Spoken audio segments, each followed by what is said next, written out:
What's happening, everyone? Today we're going to be addressing an issue that I get questions all the time about, which is on my rods and reels, do I use backing? And the short answer to that is yes, I do. I've got the ugly stick that I'm going to be rigging up. You can see it doesn't have any line on it at all. It is an ultralight, and I still will be using backing on it. And even, my big bait casters, you can kind of see it. It's got the green underneath. Green, that is my big 65-pound, it's actually catfish. Yeah, Pro Cat line from H2O, which is a good line. But just using it as backing, it doesn't really matter what it is. I like the 65-pound on the bigger spools because basically what you're using it for is filling up your spool. So being the bigger diameter, it does take up more of the space on the spool.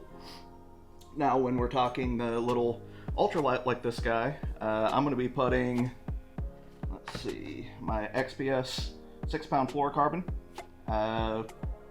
because this is going to be my bluegill, just fun little rod. According to this, it'll take 90 yards of 6-pound line. Well, I'm not going to be putting 90 yards on it because I will be using some braid backing. So the backing that I'm going to be using on this one, because it is an ultralight, I don't need very big line, is going to be my Onyx 8-pound.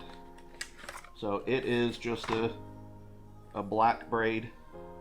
Yeah, I don't even know if you can see it, but I'm going to be putting that on there. But if you don't know, there are a couple of reasons why you might want to use braid backing. Where a lot of people, I probably differ from them, is on the spinning reels. A lot of times people do right the opposite, and they want to use mono backing on braid. And one of the biggest reasons is because when you try to tie that line around the spool, there's nothing to catch, and so that braid line's just going to spin on you. So I'm a little different than most, but I am going to use it.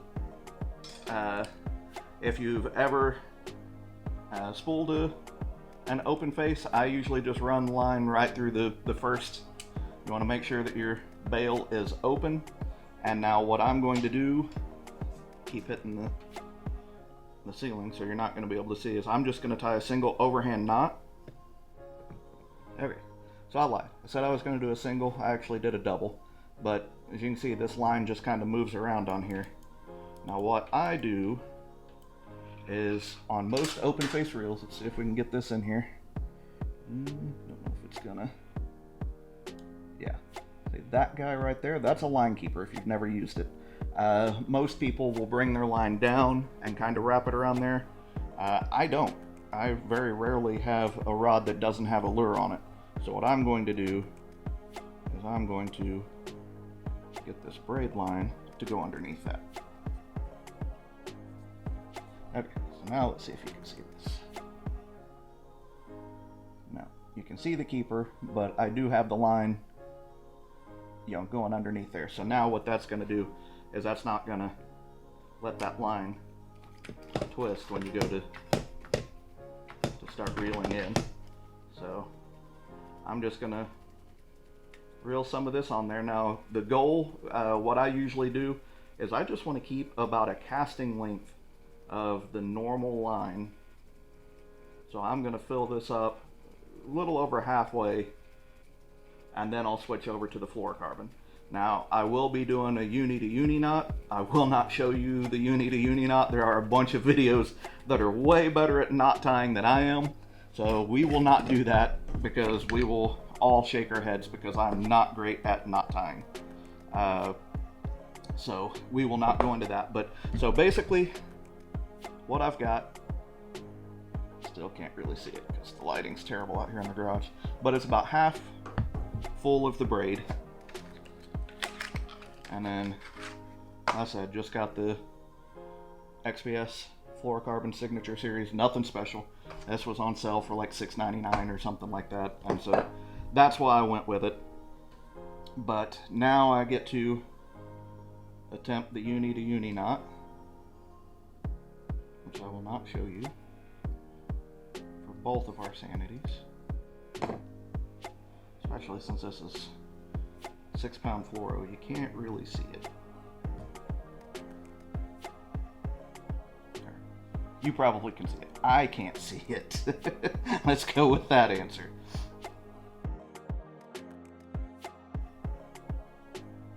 Okay, guys. So I got it tied. Ends up being still a real small knot. And because both of the diameters of this line is pretty small. So we're going to cut off our excess here. There we go. And we are ready to continue to put line on. There's our fluorocarbon going on. So I'm going to fill this guy up pretty full, actually. I know it said, 90 yards. I don't know what I'm going to put on it, but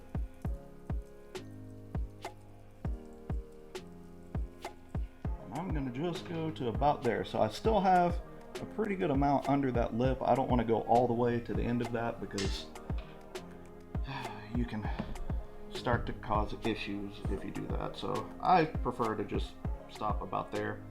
That still gives me way more than what I will need in a cast.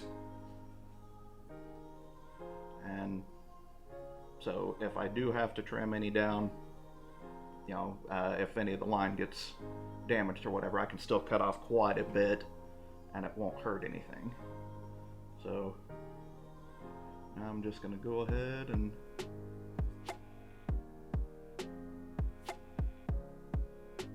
go all the way through.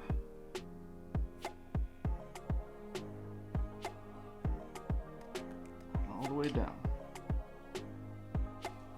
So now I can do the same thing that I did with that braid. Just like that. And so now this guy is rigged up, ready to go. So really, guys, there's a couple reasons. Showed you how I do it, but there's a few reasons that I do it. And reason number one is cost. I know that's gonna sound counterintuitive because braid is more expensive than pretty much any other line, but what you got to remember is braid doesn't go bad. It will stay on here for a long time. It doesn't absorb the water like fluorocarbon does. That's why fluorocarbon sinks, is because it absorbs water. And so as it absorbs water, the fluorocarbon will go bad. And so that's why you want to change it out. The braid, what's cool is whenever I do have to change out this fluorocarbon, then I can actually take the braid that's on here and spool it onto another reel. And basically where the back part here will actually be the front part on the new reel. So basically what that's going to do is allow me to use it twice, and it already lasts a long time. Second reason why you would want to do it, especially when you're doing fluorocarbon, like my little ultralight here, I'm going to be doing pan fishing and stuff. So I need to feel all of everything, the bites, the bottom, because I'm going to be fishing the bottom with this more often than I'm not. And braid has zero stretch, none whatsoever. So basically, whenever you have a reel and you've got, say, all mono on it, you're not just getting the stretch from the line that is out. If you get a bite and you set the hook, it's not just that line that's stretching, it's also the line that's actually on the reel. So basically, you're getting stretch for the full amount of line that you have on that rod and reel. Where in this case, the braid is not going to stretch at all. So, this is an ultralight, so it's got a lot of action to it. So I want to be able to feel that. I want the rod to take all of the beating, essentially. I don't want any stretch on the braid. My fluorocarbon's going to have a little stretch, but it's not near as bad as mono. I also use copolymer, P-line. Nope, yeah, Fluoroclear.